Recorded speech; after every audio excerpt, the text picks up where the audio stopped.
Good evening. I can understand what Sanjay mentioned. Nothing much has changed from my time to your time to now. Holding a class is difficult, Sanjay, right? And that too at 6 p.m. in the evening to have an audience. You may think that it's a long PowerPoint presentation. I promise you it is not, right? So I hope I get your time this evening. Good afternoon, good evening. In June 1986, when a few of us, then strangers, boarded the Coromandel Express from Chennai to Calcutta, we didn't realize that we were actually starting off on a journey, which is one heck of a journey and something that's been one filled with amazing friendships, great life lessons, some sobering moments, but most importantly, gave me a chance to be here today and addressing the Foundation Day on the 62nd Foundation Day as a speaker. So certainly honored and blessed, and thank you for having me here this evening. Chairman, Board of Governors, Sri Krishna Kulkarni, Director, Professor Uttam Kumar, Dean, Mr. Manish Thakur, Dean Bhaskar, distinguished alumni, friends, young students, family members, everybody, thank you very much for having me this evening. It is a pleasure. And to our 4 distinguished alumni, it is a big shout out. When I heard the citations, it was clear why you are here this evening. So heartiest congratulations and compliments to each of you. When I was thinking about what I should be saying this evening, many thoughts crossed my mind. Having been a banker for a greater part of more than 3 decades, the usual temptation is to talk about economy, digital trends, the various developments that are happening, and of course, in the current world, conversations around inflation, interest rates, challenges, recession, you name it. I did think about it, and I realized one of the awardees is from Google, so there's a good chance that everybody will Google and try and find out, and realize that you all know much more about all these developments. So I sort of banished that thought and said, let me try and talk about things that hopefully are born out of my personal experiences and what I have come to understand. And like all the previous speakers, this is family. Once you come to IIM Calcutta, whether as a young student or coming back as a distinguished alumni or as an opportunity that I have today, just entering the gates of IIM Calcutta is transformational, right? Irrespective of mosquitoes or otherwise, it's just the spirit of it just engulfs you. So, like I said, having banished that thought, I decided to use the time you've given me to share some of my thoughts and experiences on how our beloved institution influences our soul and what lessons it imparts to us, most important, by contemplating on what the external world expects of us as IMCNs. And also imagine the perpetual contribution the institute makes to the world beyond the campus. I must confess, while the audience is kind of mixed and the DAs and professors, I have targeted much of my conversation to our younger students who are diminishing by the minute, to the younger students, or to share some of the thoughts and experiences. 2 years ago, this event, I'm told, was offline. Last year was hybrid. And today it's literally unmasked and in front of us. Thankfully, I don't see anybody with a mask. So this is just symbolic of the fact that we have come through very challenging times. And I think these, what seemed like insurmountable headwinds, have clearly been overcome. But the Russia-Ukraine war and the consequent general challenges that have prevailed suggest that headwinds come and go. Headwinds and tailwinds come and go. But I do believe there is an innate horsepower that is the strongest missile in our armory. So this evening, I intend talking to you about, let's provided the slides work, talking to you about horsepower and not tailwinds that differentiate leaders and otherwise. So this is really about horsepower and tailwinds. So let me just take you to a story which I'm sure most of us are familiar in one form or the other. Around 18 years back in 2004, a young girl, all of 12 years old, went up to her cousin who was a hedge fund manager, and had a great passion for teaching, and sobbed to her about her weakness in mathematics and talked about how she was struggling to get by. The teacher in this young man encouraged her to say, okay, I will teach you. And he used the then prevailing techniques like, Yahoo Messenger and doodles and whatever have you, and was able to use all the technology of those times, and was a good teacher, and she started liking mathematics. And the large family that they were, around 15 of the cousins, suddenly started getting distance tutored. To this young man, that was an aha moment. He figured that if I can do this to 15 members in my family, I can do it to the whole world. And so thus was born what today we know as Khan Academy, and that gentleman was Salman Khan, who is with one computer, one man, one dream, started touching 135 million lives. And as all of us know, what happened in with Khan Academy. Some of you may have watched this incredible series called The Most Dangerous Ways to School. I think that was a painful reminder of the difficulties children face in just getting to school. So I think Khan pioneering taking the classroom to the learner, as well as to the families who could not afford to give their children even primary schooling, was something quite special. Interested in this, I started reading a little more about Khan Academy, and I came across a quote by a young Afghan girl, Sultana, and I quote, "Had I never come across it, my life would be like millions of other little Afghan girls stuck in the cage of ignorance. Thank you for helping me free the cage." I've talked about Khan Academy at length to make a case in point. Let me draw your attention to, I think that is something quite special. If all of you look at the screen there, Jnanam Sarvahitaya, this knowledge for the benefit of all, is the motto of the campus. I do hope all of us know that this is the motto of IIM Calcutta. To be honest, I didn't know till very early, right? So I think, let me just talk about, you recognize this, the motto, and so if Khan Academy was one fine example, I think the professors here are no less. They are another fine example of how they selflessly share their learnings to the betterment of all of us.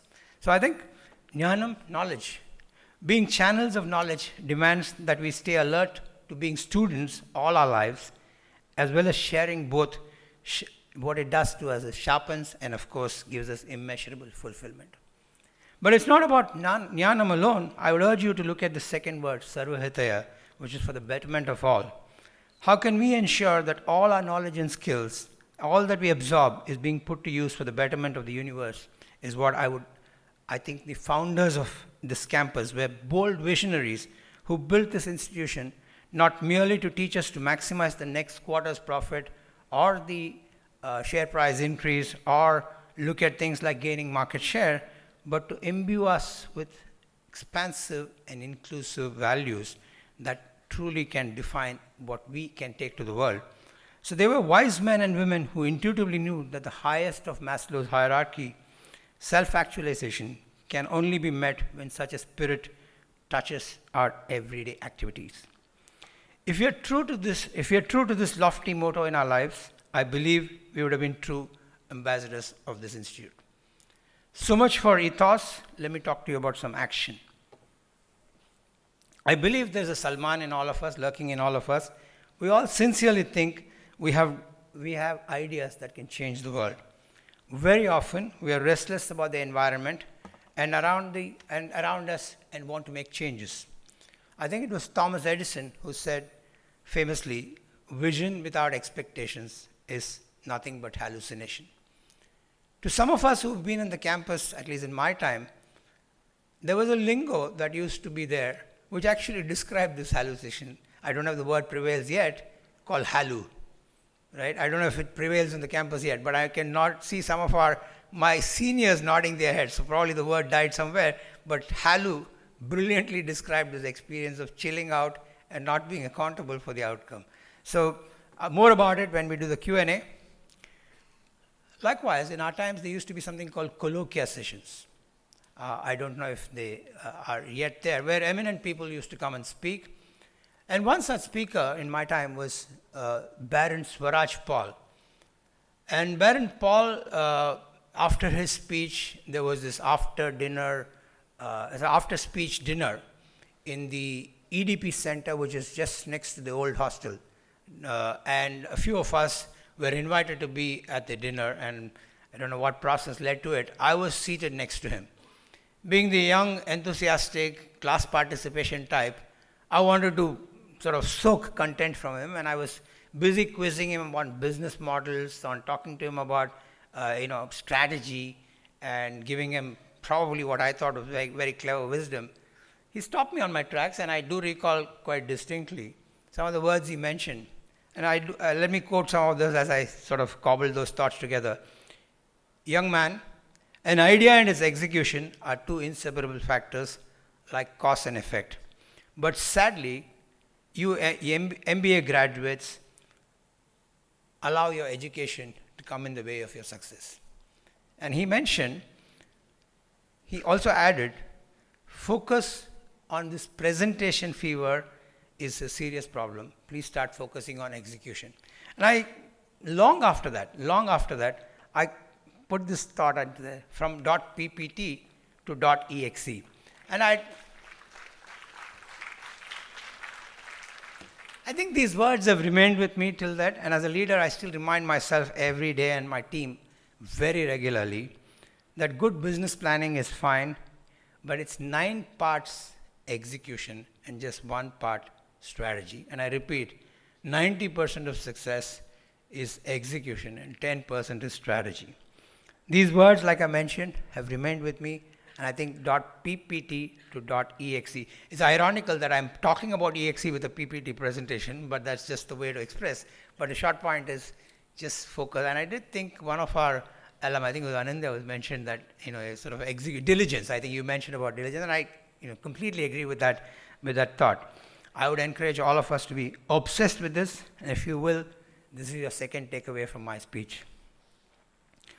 Moving on, another topic that's been very close to my heart, and which is at many times I've used that as choices, and I do ask all students, particularly at the Indian Institute of Management, can we contribute to the development of India in our careers? And I heard Chairman BOG speak about it. How can we contribute to India in our careers, right? And I think that's quite significant considering the horsepower that each of us possess and can bring to the world. We often hear that India is running the software of tomorrow on the hardware of yesterday. The closest and probably the coolest Indian equivalent of the word innovation is certainly Jugaad. We are a proud Jugaad nation. The principles of frugality and flexibility are ingrained in us from the very beginning. Like my friends in Karnataka say, Solpa adjust madi yaar, right? So I think we have that in our system. We're famous for using the laptop screens for shaving. We're famous for using iron boxes to make Maggi. We're famous for ensuring that cycles generate electricity, and there are many such hacks. But I think all this in the toughest of circumstances that one finds innovative solutions. Like as they famously say, necessity is the mother of invention.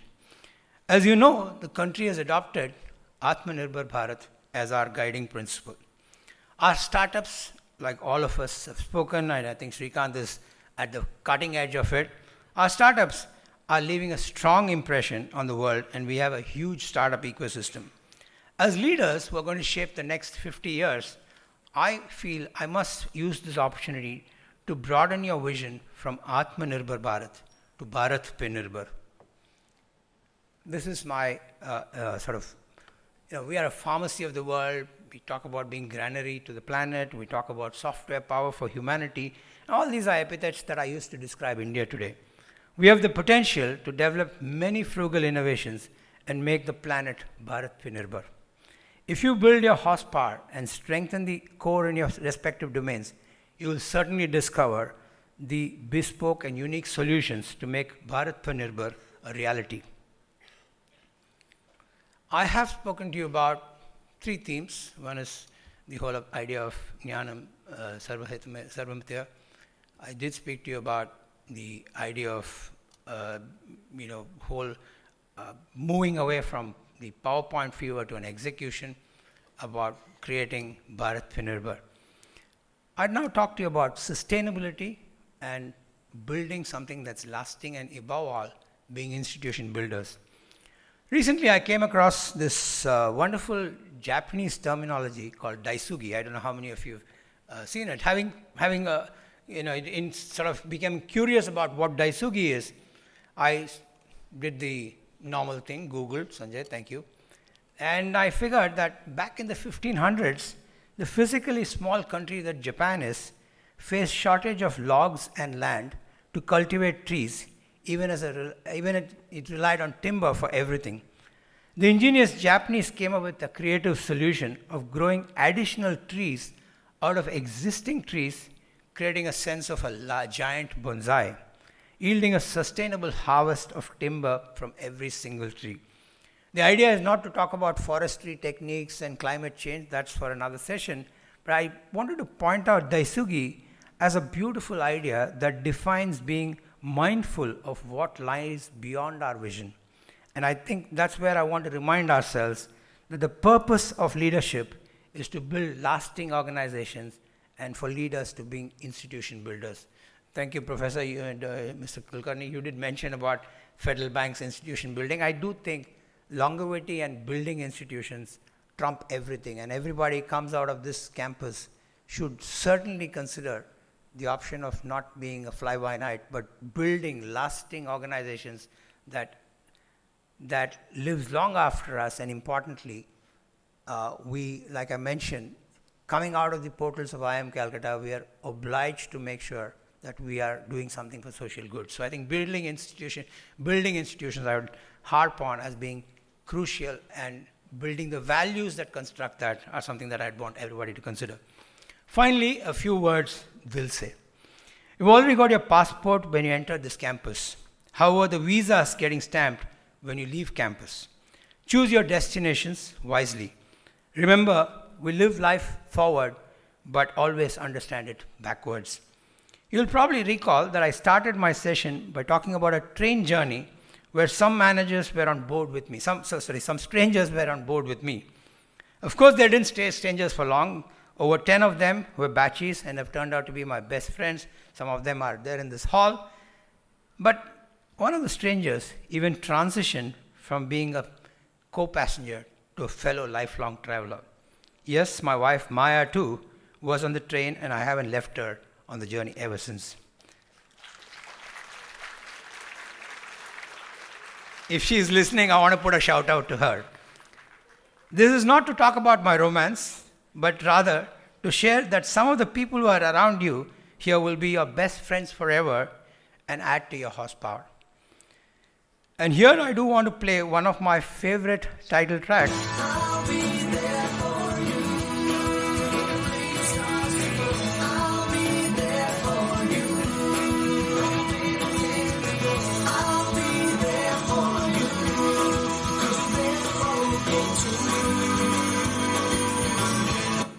I'll be there for you. Yeah, I didn't realize it didn't stop. I do want to sort of play this title. I'm sure you recognize this from Friends, the popular sitcom. It's about lasting friendships and building stronger bonds. Use this line, live it, and watch the magic that unfolds. As leaders, when your team hears you say, "I'll be there for you," you know that your job is half done. It builds trust and togetherness and energizes all to rally around the organization's goal. Go out and make sure that they indeed hear, "I'll be there for you," or in our good old Bollywood style, "Mehuna." Young leaders, get set, go set your direction, otherwise someone else will do it for you. Find your watershed movement and make bold forays into it. I didn't realize I had such an impact that. Find your watershed moment and make bold forays into it, building your horsepower, for as they say, one who waits gets the tailwind, but one who rows gets to the harbor. Your tailwinds may bump up your efforts, but your core should be ready to absorb the gear shift, and for that, you need to be ready to pack 400 horsepower and into a two-cylinder engine and yet not explode. So let me just sort of bring this to a close by saying, just recall the points I mentioned. Jnanam Sarvahitaya, from .ppt to .exe, Daisugi, Atmanirbhar Bharat, and I'll be there for you. I don't know, the more perceptive of you will figure this out.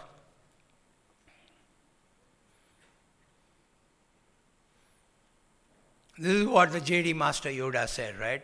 Do or do not, there is no try. And just coincidence that these alphabets stitch up to that. And so prepare well for your visa to be stamped. As Yoda famously said, do or do not, there is no try. And finally, on Children's Day today, don't forget to celebrate your childhood, which is really a bank of memories. Always remember and remain the curious, wide-eyed kid. Thank you for being a wonderful audience. May the force be with you.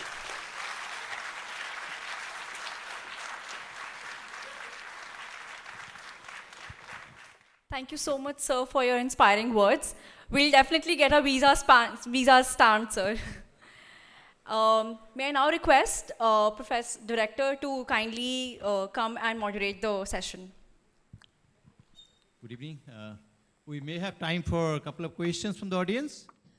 So, hello sir, I'm Sajeshri from the 59 batch MBA. So, I just wanted to ask you about Bharat Pe Nirbhar. It's not a very familiar thought. This is the first time I'm coming across this.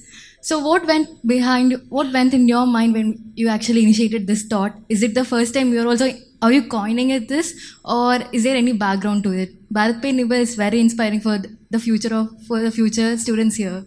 So, we'd like to hear more about that. Thank you so much. Yes, it was something that me and a colleague of mine, we were thinking about, because Atmanirbhar Bharat has been spoken about. It's now part of our sort of guiding principle.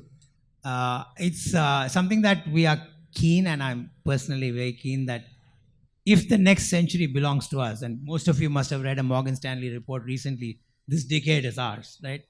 And if you want this decade to be ours, we have to, literally, people have to break doors to come into India. And nothing more valuable than making the world dependent on us for the horsepower that we bring to it. So Bharat Pe Nirbhar was born out of that, and I do hope it catches fire. Thank you for observing that. Thank you. Sure, sir. Thank you. Hello, yeah.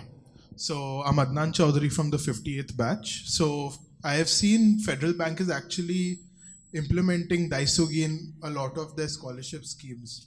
So are there any plans to expand it even further? Like, for MBA graduates and stuff like that? Not only that, so you all have a lot of pre-metric and post-metric. Yes. We target the programs largely for children or students of relatively lower privileged communities, and from districts or locations which are not mainstream, or are tier 3 and beyond, because that's where we think opportunities are less. But we do offer professional programs too. I mean, we increased the number of scholarships this year. We do. Thank you. Thank you very much.